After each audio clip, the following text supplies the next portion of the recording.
आखिर इतनी रात को ये रोजाना उठकर कहाँ जाते हैं। देखते ही देखते मुझे अपने पति पर शक होने लगा। अगले दिन मैंने सोचा कि आज मैं पूरी रात नहीं सोऊंगी और मैंने ऐसा ही किया। लाख नींद आने के बावजूद भी मैंने नींद को खुद पर हावी नहीं होने दिया। जैसे ही रात के 2:30 हुए मेरे पति कमरे से बाहर निकले। मैं भी आहिस्ता आहिस्ता कदमों के साथ उनके पीछे चल पड़ी। मैं ये देखकर हैरान हो गई कि मेरे पति के कदम सुमन के कमरे की तरफ बढ़ रहे थे। जैसे ही मेरे पति धीरे से दरवाजा खोलकर कमरे के अंदर दाखिल हुए तो मैं भी दरवाजे के पास छुपकर उन्हें देखने लगी। और जो मैं देखा, मेरे सर पर आसमान टूट पड़ा था। मन ही मन मुझे बहुत दुख हो रहा था कि कहीं ये बात अपनी माँ के अंधविश्वास की वजह से वह दर बदर भटकने पर मजबूर हो गया था और आखिर में ऐसे 2 रास्ते पर आकर खड़ा हो गया था जहाँ से उसके लिए निकलना बहुत ही मुश्किल हो गया था। ये बात लगभग 6 साल पहले की है, जब मैं और मेरे पति किसी काम के सिलसिले में शहर गए हुए थे। जैसे ही हम लोग काम खत्म करके वापस घर आ रहे थे तो रास्ते में ट्रेन से सफर करते हुए हमने देखा कि लगभग 12 साल की एक लड़की टिकट मास्टर से नजरें चुराने की कोशिश कर रही थी। उसकी हरकतों से साफ जाहिर हो रहा था कि उसके पास टिकट नहीं था। अभी 5 मिनट पहले ही वो खिड़की से बाहर झांक रही थी और बड़ी खुश भी थी।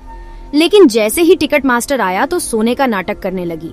और जैसे ही टिकट मास्टर उसके पास आया और उससे टिकट दिखाने को कहा, तब वो लड़की इतना डर गई थी कि कुछ बोल भी नहीं पा रही थी। बस एक लाचार और बेबस निगाहों से कभी हमारी तरफ तो कभी उस टिकट मास्टर को देखती रही। लेकिन ये टिकट मास्टर कहाँ मानने वाला था, वो तो उसको भांप गया था। वो जान चुका था कि इसके पास टिकट नहीं है और तब वो उसे लगातार टॉर्चर करने लगा। टिकट मास्टर का इस तरह का बर्ताव देखकर मेरे दिल में एक एहसास पैदा हुआ। मैंने देखा कि ये लड़की अकेली है और मैंने अपने पति से कहा कि ये बेचारी लड़की जात है और ये टिकट मास्टर इससे बदतमीजी पर उतर आया है। आप ही इस लड़की का किराया दे दीजिए। ऐसा ना हो कि भरी ट्रेन में इस छोटी सी बच्ची का तमाशा बन जाए। आपको पता ही है कि अकेली लड़की हो या औरत, इनको हमेशा खतरा ही बना रहता है। मेरे पति समझदार थे। उन्होंने मेरी बात मानकर टिकट मास्टर को बुलाकर कहा कि इस लड़की का किराया मैं दे रहा हूँ, लिहाजा वो उसे कुछ ना कहे। वो अपनी पलकों को तेजी से झपकते हुए अपने आंसुओं को रोकने की कोशिश कर रही थी, मगर देखने में ऐसा लग रहा था कि वो कुछ ही पलों में फूट फूट कर रोने वाली थी। वो एक लाचार और बेबस निगाहों से बार बार हमें देख रही थी। मैंने उसे मुस्कुराकर तसल्ली दी और कहा, बेटी तुम मेरे पास वाली सीट पर आकर बैठ जाओ। वो मेरे पास आकर बैठ गई।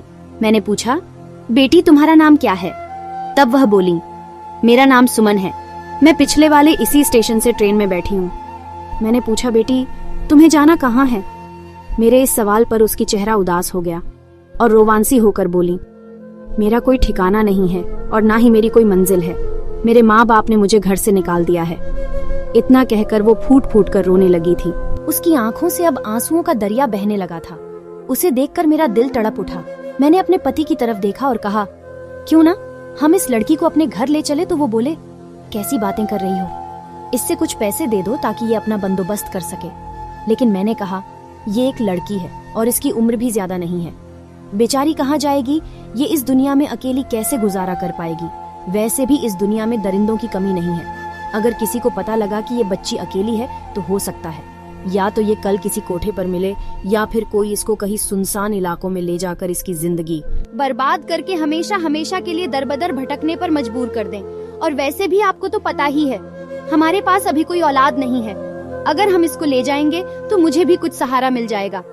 इसको पढ़ा लिखा कर कुछ साल के बाद इसकी किसी अच्छे से घर में शादी करा देंगे और इस तरह से इस बच्ची की जिंदगी भी बर्बाद होने से बच जाएगी। खैर, मेरे पति मेरी बातों को सुनकर उसे घर लाने के लिए तो राजी हो गए, लेकिन वो फिर भी इस बात के खिलाफ थे। मैंने उस बच्ची को जब ये बात बताई कि मैं उसे अपने घर लेकर जाना चाहती हूँ तो वो बहुत खुश हुई और बोली, मैं आपका ये एहसान कभी नहीं भूलूंगी। मुझे उसकी ये बात बहुत भली लगी, मगर जब मैं उसे घर लेकर आई तो घर में एक तहलका मच गया। मेरी सास मुझ पर चिल्लाने लगी, तुम पागल हो गई हो, किसी अनजान लड़की को अपने घर में रखोगी? तुम्हें कुछ पता भी है? आजकल लोगों ने घरों में लूट करने का यह अच्छा तरीका बनाया हुआ है। पहले घर में अपना बनकर घुसते हैं, उसके बाद घात लगाकर सब कुछ लूट कर भाग जाते हैं। बहू, कहीं ऐसा ना हो कि तुझे ये बहुत महंगा पड़ जाए। मगर मैंने अपनी सास की कही हुई एक बात ना सुनी। बस सास की बातें सुनकर मेरे दिमाग में सिर्फ एक ही ख्याल चल रहा था कि मेरी सास पूरे घर का काम हमेशा मुझसे ही करवाना चाहती थी। वो नहीं चाहती कि कोई घर के काम में मेरा साथ दे, इसीलिए वो मुझे बार बार मना कर रही थी। वक्त इसी तरह पैर लगाकर उड़ने लगा। दिन, महीने और महीने साल में गुजरते चले गए। सुमन मेरी खूब मन लगाकर दिन रात खिदमत करती थी। मगर मुझे 3 साल गुजरने के बाद इस बात का एहसास हुआ कि मेरी सास ने जो कुछ कहा था, मुझे वो सब कुछ सच होता नजर आ रहा था। मुझे कभी किसी पर शक करने की आदत नहीं थी, लेकिन एक रात मुझे ये सब भी करना पड़ गया। रात के तकरीबन 2:30 हुए थे। मेरी अचानक नींद से आंख खुली तो देखती हूँ कि मेरे पति कमरे में मौजूद नहीं है। मुझे कुछ शक हुआ, मगर मैंने नजरअंदाज कर दिया। अगले दिन फिर ऐसा ही हुआ, लेकिन मैंने फिर भी नजरअंदाज किया। जब ये सिलसिला लगभग 7 दिन तक लगातार चलता रहा तो मुझे अपने पति पर शक होने लगा। आखिर इतनी रात को ये रोजाना उठकर कहा जाते हैं। अगले दिन मैंने सोचा कि आज मैं पूरी रात नहीं सोऊंगी, और मैंने ऐसा ही किया। लाख नींद आने के बावजूद भी मैंने नींद को खुद पर हावी नहीं होने दिया। जैसे ही रात के 2:30 हुए, मेरे पति कमरे से बाहर निकले। मैं भी आहिस्ता आहिस्ता कदमों के साथ उनके पीछे चल पड़ी। मैं ये देखकर हैरान हो गई कि मेरे पति के कदम सुमन के कमरे की तरफ बढ़ रहे थे। मन ही मन मुझे बहुत दुख हो रहा था कि कहीं ये बात सच ना हो, और साथ ही साथ मुझे अपनी सास की बातें भी याद आ रही थीं कि काश मैं उस वक्त अपनी सास की बातें मान लेती। लेकिन मैं खुद को अपनी सास की नजरों में हारा हुआ साबित नहीं करना चाहती थी। जैसे ही मेरे पति धीरे से दरवाजा खोलकर कमरे के अंदर दाखिल हुए तो मैं भी दरवाजे के पास छुपकर उन्हें देखने लगी। सुमन का चेहरा देखा तो बिल्कुल भी खुश नहीं थी। वो देखने में बिल्कुल ऐसी लग रही थी जैसे कि उसे कोई गम खा रहा हो। उसने मेरे पति को देखते ही मुंह फेर लिया, लेकिन मेरे पति उसे घूर घूर कर देख रहे थे और बार बार उसकी तरफ हाथ बढ़ा कर इशारों ही इशारों में उसे कुछ बताने की कोशिश भी कर रहे थे। लेकिन सुमन खुद को पीछे की ओर धकेल रही थी। ये सब देखने के बाद मैं अपने होश खो बैठी और मुझे ऐसा महसूस होने लगा कि जैसे कि मेरे पैरों के नीचे से जमीन ही खिसक गई हो। मैं तुरंत तेजी के साथ भागकर अपने कमरे में आई और फूट फूट कर रोने लगी। अब मेरा शक यकीन में बदल गया था, लेकिन मैं कर भी क्या सकती थी। मैं किसी को कुछ बता भी नहीं सकती थी, क्योंकि मैं ही इस लड़की को जबरदस्ती अपने घर लेकर आई थी। अगर मैंने किसी को इसके बारे में कुछ बताता तो वो मेरी बहुत बदनामी होगी। मेरी सास और खानदान वाले मुझे ताने दे देकर ही मार डालेंगे। अगले दिन सुमन ने मुझसे कहा कि या तो मुझे अपने कमरे में या दादी अम्मा के पास रहने की इजाजत दे। मैं उसकी ये बातें सुनकर हैरान थी। मैंने उससे कहा, आखिर ऐसी क्या बात है जिसकी वजह से तुम अपना कमरा बदलना चाहती हो? वो कुछ ना बोली और चुप हो गई, लेकिन देखने में बिल्कुल ऐसा लग रहा था जैसे कि वो बहुत डरी हुई है। मैंने उससे जबरदस्ती पूछने की कोशिश की, आखिर क्या बात है?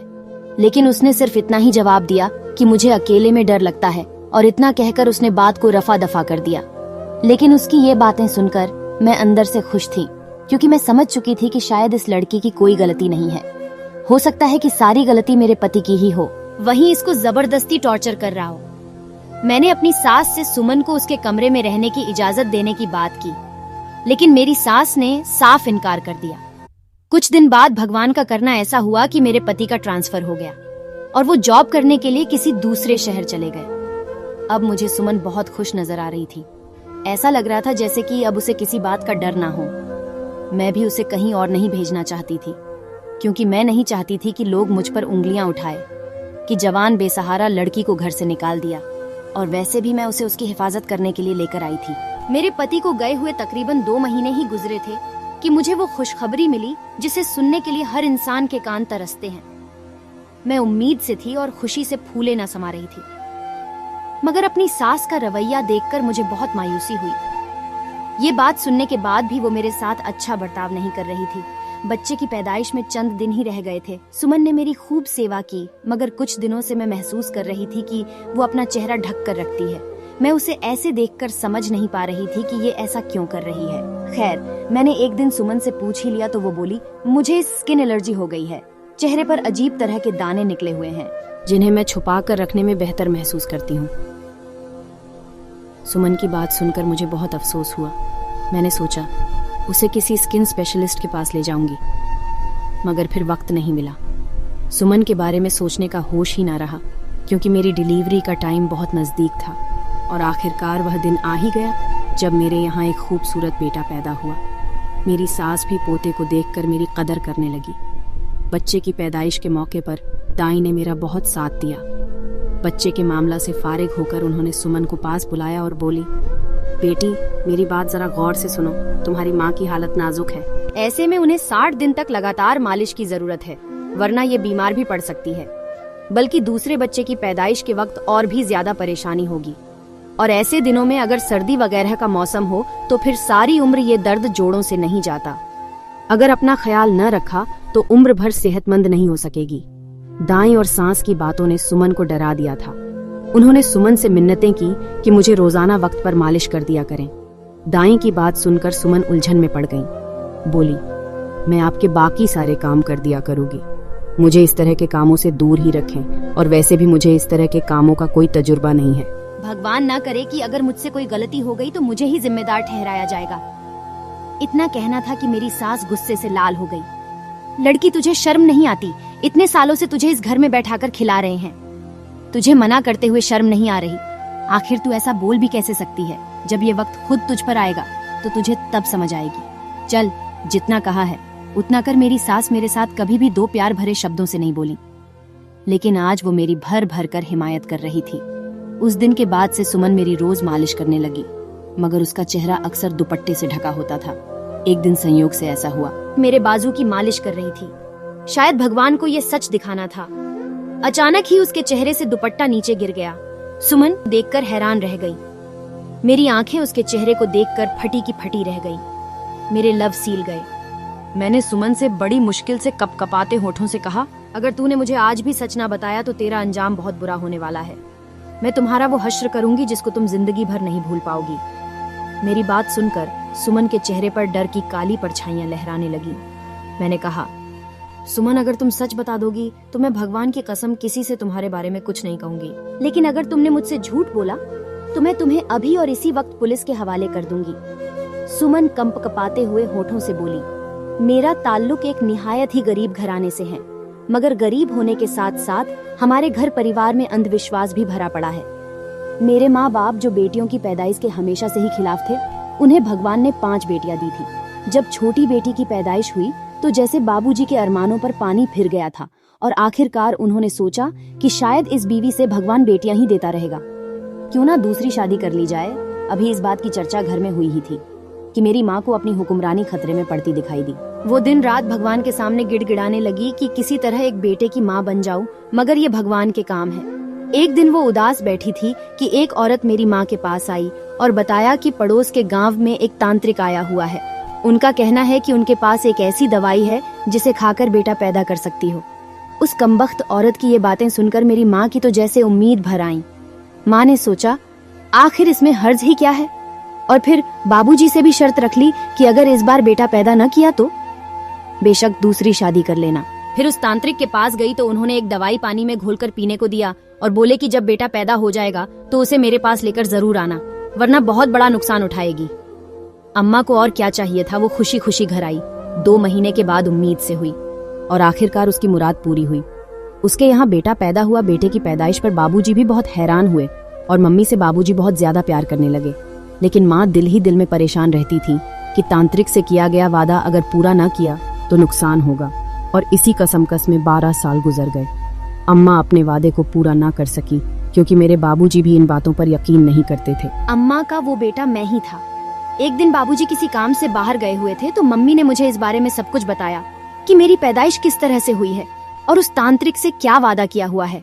फिर मुझे बहला फुसलाकर उस तांत्रिक के पास लेकर चली गई। मुझे बहुत डर लग रहा था। तांत्रिकों के बारे में मेरे ख्यालात अच्छे नहीं थे। उसके चेले हमें देखकर खुश हो रहे थे।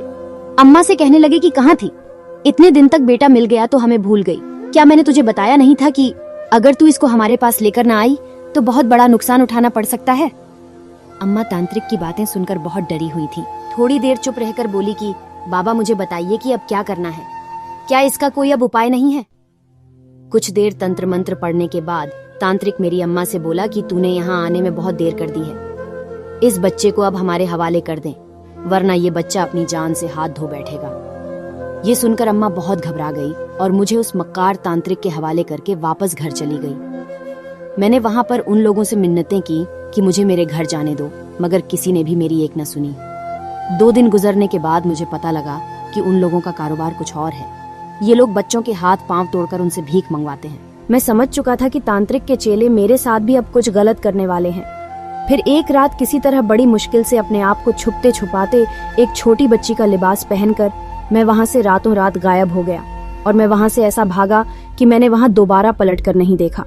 और सीधा आकर ट्रेन में बैठ गया और उसके बाद आप मुझे अपने घर ले आए। शुरू में तो सब कुछ ठीक था, लेकिन फिर आपके पति ने मेरी तरफ बढ़ने की कोशिश की।